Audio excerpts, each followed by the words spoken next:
قرآن مجید فرقان حمید کی سورہ الفاتحہ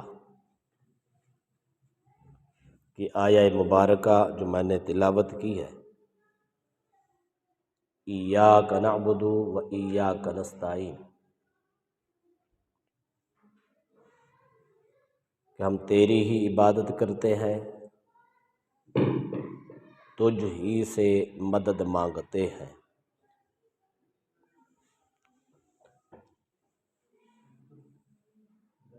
اس آیت کریمہ کو بنیاد بنا کر مسئلہ توحید کو ڈسکس کیا جاتا ہے۔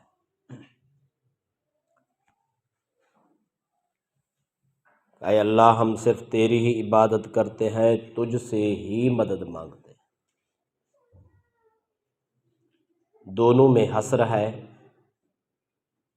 تاکید ہے کہ مولا تیرے سوا کوئی عبادت کے لائق نہیں، اور حقیقی مددگار تو ہی ہے۔ اس بیان کے بعد اگر کوئی شخص کسی زمانے میں کسی صورت میں اللہ کے علاوہ کسی کی عبادت کرے یا کرنا چاہے یا اس کو جائز سمجھے، یہ 100% شرک ہے، حرام ہے، ناجائز۔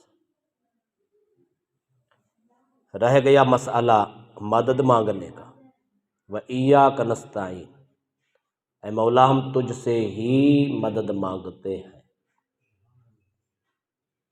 قرآن مجید فرقان حمید میں متعدد مقامات پر اللہ تبارک و تعالی نے اپنے سوا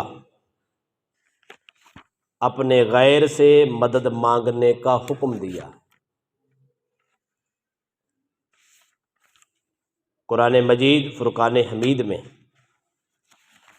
اللہ تعالی نے اس بات کو بارہا ذکر کر کے یہ بتایا کہ مجھ سے بھی مدد مانگنی ہے،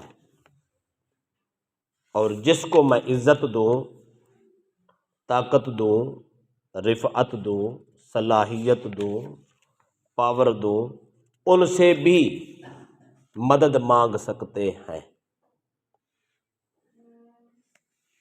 قرآن مجید میں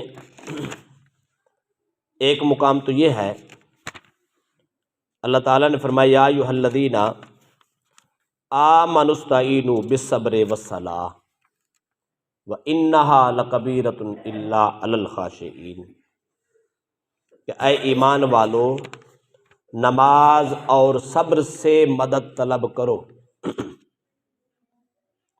مولا جب تو ہی مدد کرنے والا ہے تو خود کیوں حکم دے رہا ہے؟ اگر ہم کسی سے مدد مانگے تو لوگ تو ہمیں مشرک کہیں گے، اور تو خود کہہ رہا ہے کہ میرے سوا نماز سے بھی مدد مانگو، صبر سے بھی مدد مانگو، تو کیا یہ شرک نہیں ہے؟ اللہ تبارک و تعالی فرماتا ہے یہ شرک اس لیے نہیں،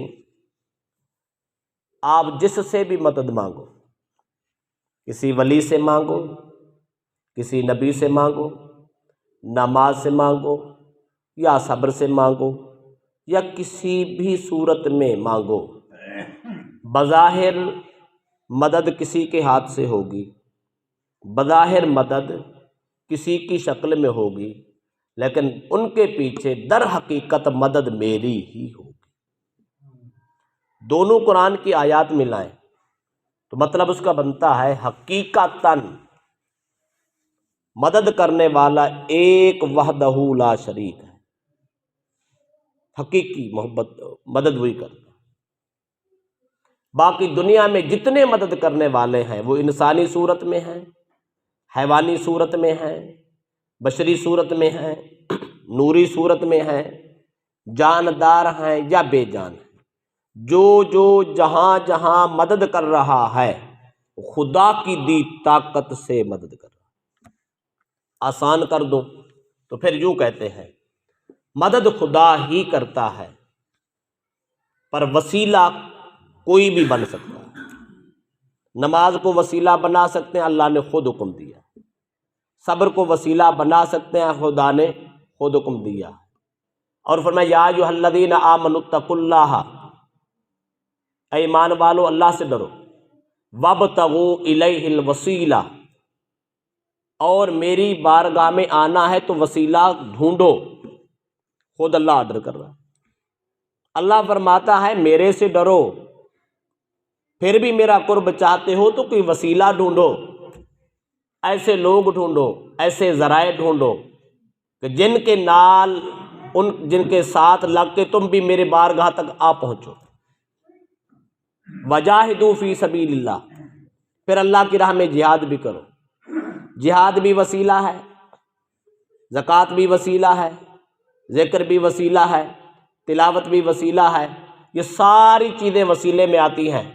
اسی طرح اللہ کے نیک بندے، اولیاء، انبیاء، صلحاء، شہداء، یہ سارے جو جس حال میں کسی کی مدد کر رہا ہے یہ ایز اے وسیلہ کر رہا ہے۔ پسے پشت اللہ کی طاقت ہوتی ہے۔ اگر کوئی کہتا ہے نا یا رسول اللہ مدد، کوئی کہتا ہے یا علی مدد، کوئی کہتا ہے یا اولیاء اللہ مدد، اس کا مطلب یہ ہے مدد کون کر رہا ہے؟ اللہ کر رہا ہے۔ وسیلہ کس کو بنایا ہے؟ کہیں نبی کو بنایا ہے، کہیں ولی کو بنایا ہے۔ جب یہ بات ہم اگر یہ ترجمہ نہ کریں، حقیقت اور مجاز کا ترجمہ نہ کریں، پھر آیت کا ترجمہ کریں ایاک نعبد و ایاک نستعین، اے اللہ ہم تیری ہی عبادت کرتے ہیں، صرف تجھ ہی سے مدد مانگتے ہیں، اس کا یہ معنی کریں اور کسی سے نہیں مانگنا، تو قرآن کی متعدد آیات کا انکار لازم ہے۔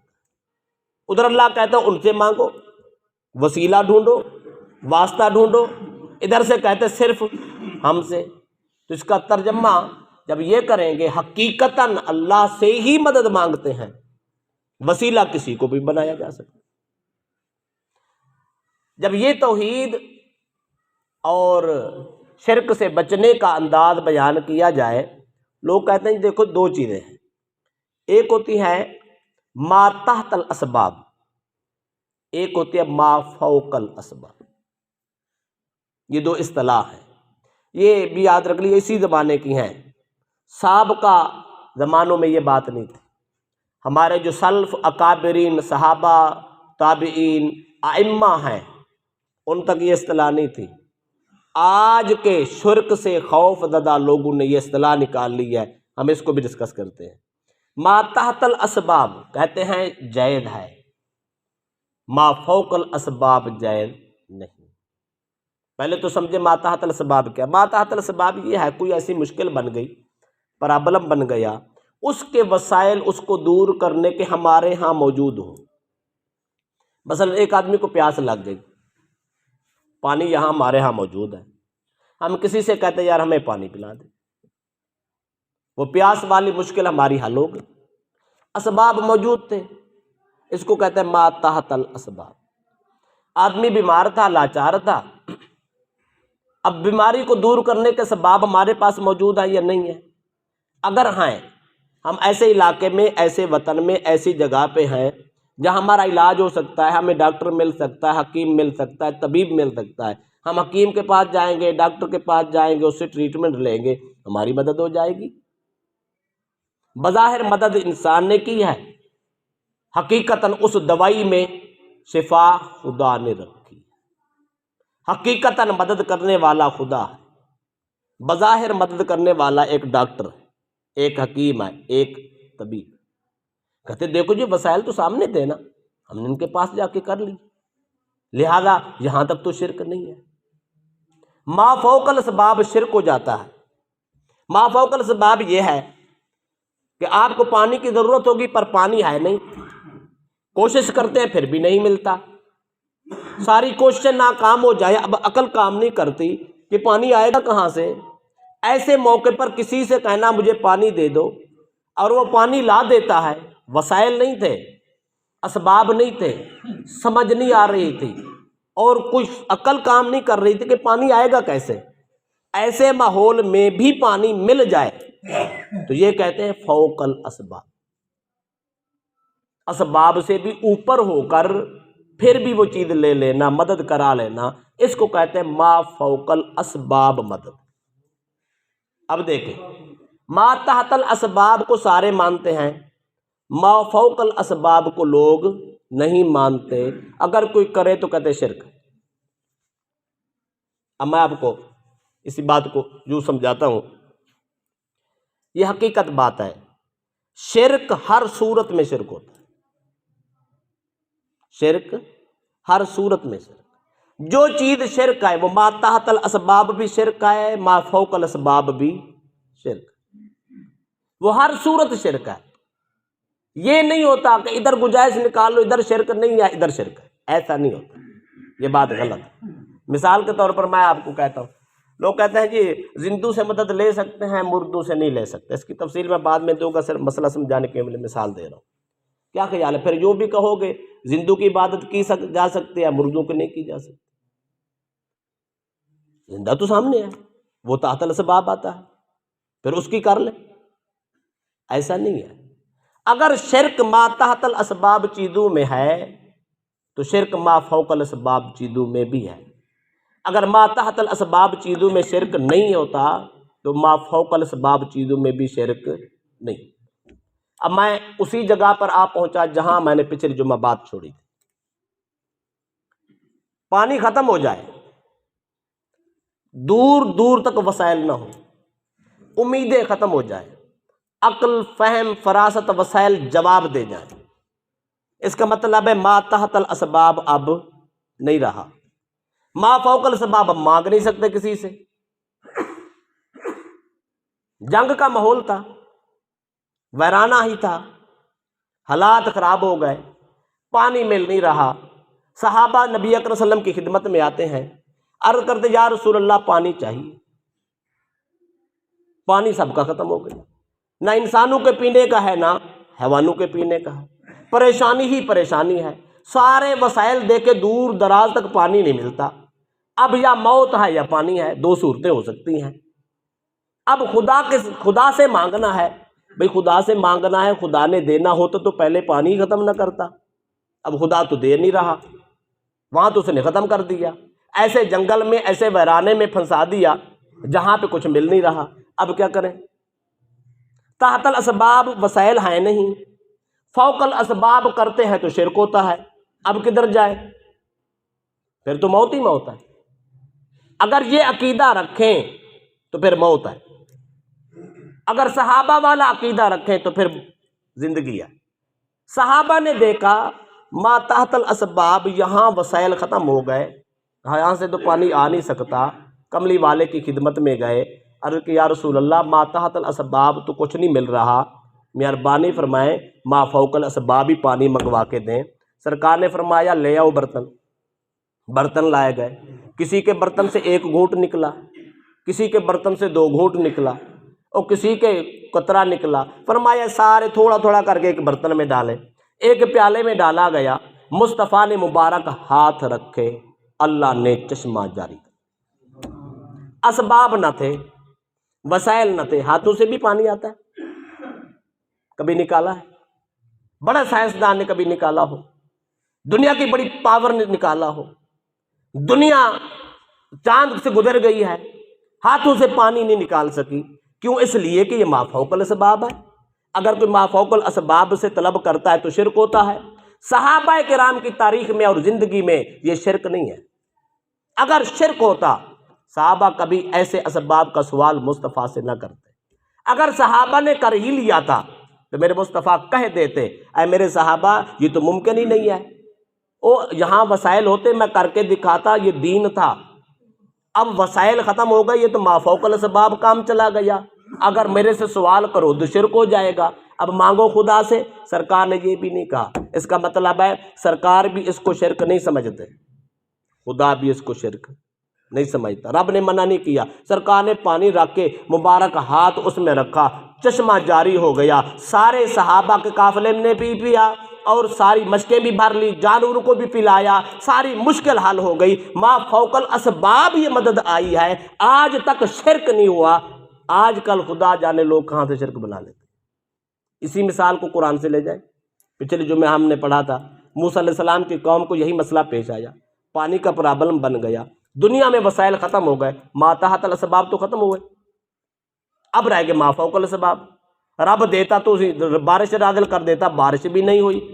انہوں نے جناب موسیٰ سے جا کے پکارا، جناب ما تحت الاسباب کچھ نہیں ہے، ما فوق الاسباب پانی پیدا کریں۔ آپ نے نگاہ اور توجہ اللہ کی طرف کی، فرمایا پیارے پیغمبر اس پہاڑ پہ پتھر پہ اپنا عصا مارو۔ آپ نے عصا مارا تو 12 چشمے جاری ہو گئے۔ اور دینا تو رب نے تھا، حقیقی دینے والا خدا ہے، پر دیا نبی کے ڈنڈے سے۔ ما فوق الاسباب سے ان کی قوم نے طلب کیا، مل گیا، لہذا یہ بھی شرک۔ میں نے آپ کو بیماری کی مثال دی ہے، آنکھ نکل جائے سوال کیسے کرنا ہے؟ ما تحت الاسباب کرنا ہے، تب توحید بچتی ہے، ورنہ نہیں بچتی۔ تحت الاسباب کیا ہے؟ ڈاکٹر کے پاس جائیں، آپریشن کروائیں، علاج کروائیں، دارو ڈالیں، بن جائے گا۔ ما فوق الاسباب نہیں، ایسا کام نہیں کرنا جو دنیا میں وسائل نہ ہوں، آپ ایسا عجوبہ کام کریں، آنکھ کا علاج کرا لیں، یہ تو شرک ہو جائے گا، یہ تو صرف خدا کر سکتا ہے۔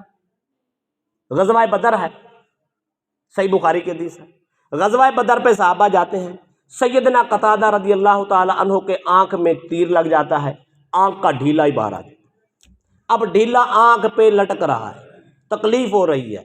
حضرت قتادہ نے صحابہ سے مشورہ کیا کہ جناب مسئلہ تو یہ بن گیا ہے، اب کیا کریں؟ صحابہ نے کہا کہ آپ ایسا کرو، اس کو نا کاٹ دو، اوپر سے جو ہے نا جہاں سے اٹکا ہوا ہے اس کو کاٹ دو گے تکلیف تو کم از کم ہو جائے گی نا۔ فَأَرَادُوا أَن يَقْطَعُوهَا، صحابہ نے کہا کاٹ دو۔ فَسَأَلَ النَّبِيَّ صلی اللہ علیہ وسلم، حضرت قتادہ نبی اکرم صلی اللہ علیہ وسلم کی خدمت میں عرض کی، یا رسول اللہ آنکھ کا ڈھیلا نکل کے باہر آ گیا ہے، اب لٹک رہا ہے، مجبور ہوں، تکلیف بڑی ہو رہی ہے۔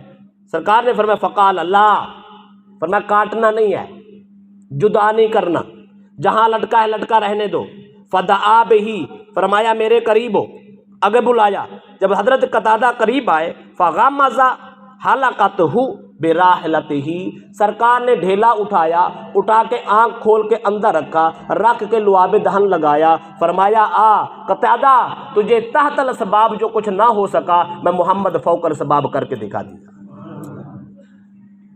کیا خیال ہے؟ دنیا میں تو اسباب ختم ہو گئے، وہاں نہ ڈاکٹر نہ حکیم نہ کچھ، سوا آنکھ ختم کرنے کے کوئی وسائل نہ تھے، تو انہوں نے سوال مصطفیٰ سے کیا ہے، رب سے سوال نہیں کیا۔ اس کا مطلب ہے صحابہ اس کو شرک نہیں کہتے، نبی ولی سے مدد مانگنا شرک نہیں ہے۔ کیوں؟ اس لیے حقیقتاً مدد خدا کرتا ہے، آنکھ کو بحال خدا نے کیا ہے، پر کیا دست مصطفیٰ سے، کیا در رسول سے، کیا صدقہ مصطفیٰ کا ہے، بہانہ مصطفیٰ کو بنایا ہے، واسطہ مصطفیٰ کو بنایا ہے، وسیلہ کبھی شرک نہ ہوا ہے، نہ ہو سکتا ہے، نہ ہوگا۔ لہذا نبی سے مدد مانگ کر اپنی مشکل حل کرانا یہ آج کے سنیوں کا عقیدہ نہیں ہے، 1400 سال پہلے سے صحابہ کا عقیدہ۔ فَكَانَ لَا يُدْرِي أَيُّ عَيْنَيْهِ أُصِيبَتْ، حضرت ابو قتادہ فرماتے اللہ کی عزت کی قسم، جب سے مصطفیٰ نے آنکھ کا ڈھیلا سج میرا بنا کے رکھا ہے، آج تک مجھے محسوس ہی نہیں ہوا میری آنکھ خراب کون سی ہوئی تھی، درست کون سی تھی۔ آپ آج دنیا کے کسی ڈاکٹر سے آنکھ بنوا کے آئیں، جو اصلی آنکھ ہے اس کا انداز اور ہے، جو نقلی ہے اس کا انداز، اپریٹ کی آنکھ کی نظر اور طریقے سے ہوتی ہے، جو اصلی نور والی اس کا اور طریقہ ہوتا ہے۔ تو اس سے پتہ یہ چلا کہ یہ فرق ہوتا ہے، خدا کی بنائی آنکھ اور ہے، بندے کی سجائی آنکھ اور ہے۔ لیکن جس آنکھ پہ مصطفیٰ کا ہاتھ پھر گیا وہ آنکھ پہلی آنکھ کے برابر ہوگی۔ کیوں؟ اس لیے نور رب نے دیا، طاقت رب نے دی، صحت رب نے دی، پر دی محمد کے ہاتھوں سے۔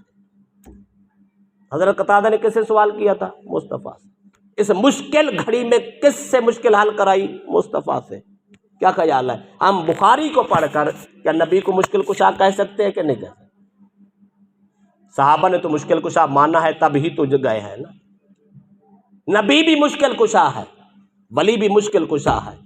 حقیقتاً مشکل خدا حل کرتا ہے پر کراتا اپنے پیاروں کے در سے. لہذا یہاں تک کوئی دور دور تک شرک نہیں ہے. پھر اسی ما فوق الاسباب کی مثال میں آپ کو قرآن سے دے دیتا ہوں. سیدنا زکریا علیہ السلام کی عمر مبارک 90 سال ہو گئی. یہ پورا واقعہ قرآن میں موجود ہے. زکریا علیہ السلام حضرت مریم سلام اللہ علیہا کی نگرانی کرتے تھے بیت المقدس میں.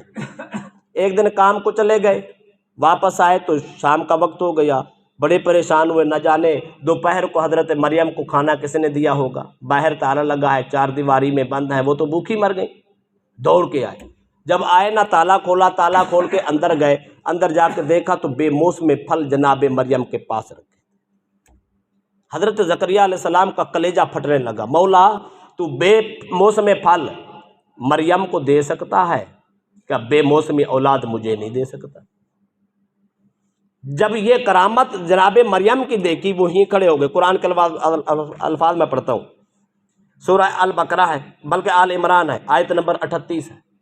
اللہ کا قرآن کہتا ہے ہنالک دعا زکریا ربہ، اسی جگہ پر کھڑے ہو کر، حجرہ مریم میں کھڑے ہو کر، ہنالک اسی جگہ پر، دعا زکریا ربہ، اللہ کے پیغمبر جناب زکریا نے اپنے رب کو پکارا.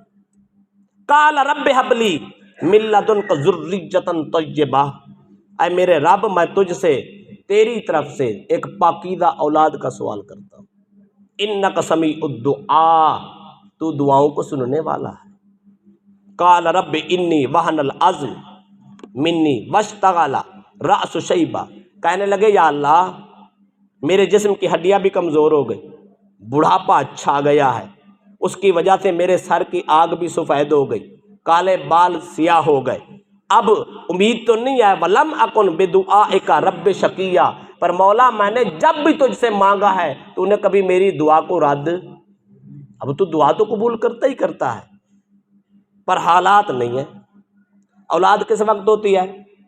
عمر کے اس حصے میں ہوتی ہے جیسا ہڈیوں میں طاقت ہو، گدا موجود ہو، طاقت ہو، وسائل ہو، اور انسان کی عمر کا ایک تقاضا ہوتا ہے. اللہ پاک نے ایک سسٹم رکھا ہے، سسٹم کے اندر اندر اولاد ہوتی ہے. جب 55 سال سے آگے نکل جاتا ہے انسان، اولاد کا سلسلہ اپنے آپ ختم ہو جاتا ہے. جناب زکریا کی 90 سال عمر ہے، ہڈیاں جواب دے گی، سر سفید ہو گیا، لاچار ہو گئے، اور کہتے ہیں اقرار خود کر رہے، قرآن کہہ رہا ہے مولا میری ہڈیاں کمزور ہو گئی، بچے کیسے ہو سکتے ہیں، پر میں نے دعا مانگی ہے، جناب مریم کے حجرے میں کھڑے ہو کے مانگی ہے، مالک تو یہاں بے موسم پھل دے سکتا ہے تو اسی جگہ کا صدقہ مجھے نہیں دے سکتا؟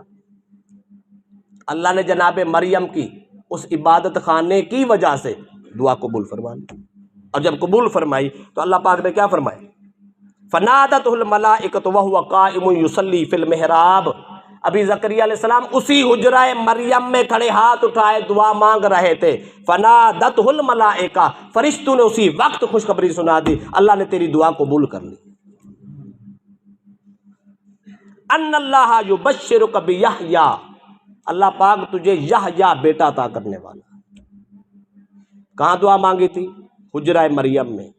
لوگ کہتے ہیں درباروں پہ کیا کرنے جاتے ہو؟ وہ خود مانگو. بابا مانگنا خدا سے ہے، خدا سنتا ہر جگہ پہ ہے، پر اپنے نیک لوگوں کے درباروں میں، نیک لوگوں کے چلا گاہوں میں، نیک لوگوں کے گھروں میں، نیک لوگوں کے قرب میں جس انداز میں رب سنتا ہے وہ ہر جگہ پہ ایسے نہیں سنتا. کچھ بندے کی کلام سنتا ہے، دعا سنتا ہے، کچھ نیک لوگوں کا حیا کرتا ہے، اللہ دعائیں قبول فرما لیتا ہے. اسی جگہ پہ ابھی ہاتھ اٹھے ہیں، جناب زکریا کے دعا کرتے ہیں. اللہ صدقہ جناب مریم کا دعا مانگنے والا پیغمبر ہے، جس کے حجرے میں کھڑا ہے وہ ولیہ ہے. ولی کے دربار پہ جانا، ولی کے گھر میں جانا، ولی کے پاس کھڑے ہو کے دعا مانگنا پیغمبر خدا کی سنت ہے. اس کا مطلب ہے نبی ولی کے در پہ جا سکتا ہے، امتی ولی کے در پہ نہیں جا سکتا. جا سکتا اگر شرک ہوتا خدا کبھی اپنے پیغمبر کو اجازت نہ دیتا، اگر ہوتا تو اللہ فوراً رد کر دیتا، اگر اس وقت اجازت ہوتی تو اب رد کر دیتا. اس امت میں جائز نہیں ہے، یہ اس امت میں بھی جائز تھا، یہ اس امت میں بھی جائز ہے، یہ قیامت تک جائز رہے گا. یہ اللہ کا قرآن پڑھ رہا ہوں. تو ہوا کیا؟ اللہ پاک نے پھر بیٹا عطا فرما دیا. فقال رب انا یکون لی غلام وقد بلغنی الکبر وامرأتی عاقر. زکریا علیہ السلام نے کہا میری بیوی بھانج ہو گئی، اب پیدائش کے وسائل نہیں ہیں. اللہ پاک نے فرمایا کوئی بات نہیں. قال کذلک یفعل ما یشاء. اللہ جس کو چاہتا ہے جس وقت چاہتا ہے عطا کرتا ہے. بات ختم کرتا ہوں. ما فوق الاسباب سوال کرنا کچھ لوگوں کے نزدیک توحید ہے. ما تحت الاسباب توحید ہے، ما فوق الاسباب توحید نہیں. بھائی 50 سال کے اندر اندر دعا کرنا، بچے پیدا کرانا، التجائیں کرنا تو ما تحت الاسباب ہے. 90 سال کی عمر میں بچے اللہ سے مانگنا ما فوق الاسباب ہے، ما فوق الاسباب ہے. پیغمبر خدا نے ما فوق الاسباب سوال کیا، ولیہ کے در پہ کیا، رب نے عطا کر دیا. اس کا مطلب ہے ما تحت الاسباب سوال کرے تب بھی توحید ہے، ما فوق الاسباب سوال کرے تب بھی توحید ہے. اسباب کے تحت بھی رب دیتا ہے، ما فوق الاسباب بھی رب دیتا ہے. فرق اتنا ہوتا ہے ولی کے ہاتھ سے ہو جائے تو کرامت بن جاتی ہے، نبی کے ہاتھ سے ہو جائے تو معجزہ بن جاتا ہے. قدرت خدا کی ہوتی ہے. عقیدہ توحید یہ ہے سب کچھ خدا کرتا ہے، جس کو جو دیتا ہے خدا دیتا ہے، سب کی مدد خدا کرتا ہے، پر رب کرتا سب کی مدد ہے، کرتا وسیلے سے. بارش رب دیتا ہے پر بادل دے کے دیتا ہے، آبادیاں رب کرتا ہے پر کھیتی باڑی کرا کے دیتا ہے، رزق رب دیتا ہے، دکانداری کرا کے دیتا ہے. اور بابا سب کچھ رب دیتا ہے. انسان کی کیا طاقت ہے؟ پر رب دیتا ہے کسی ہیلے سے دیتا ہے. ہیلا کرنا، وسیلہ کرنا، اسباب پیدا کرنا، اسی ذرائع سے چلنا، یہ اللہ کا قانون ہے. جو اس کو شرک کہے گا وہ گمراہ ہوگا. ہم اس کو ایمان سمجھتے ہیں. لہذا اللہ سے مدد مانگنا حقیقت ہے، مخلوق سے مدد مانگنا مجاز ہے. مجازن سارے مدد کر سکتے ہیں، حقیقت خدا مدد کرتا ہے. یہاں تک کوئی شرک نہیں. لہذا اللہ پاک ہم سب کو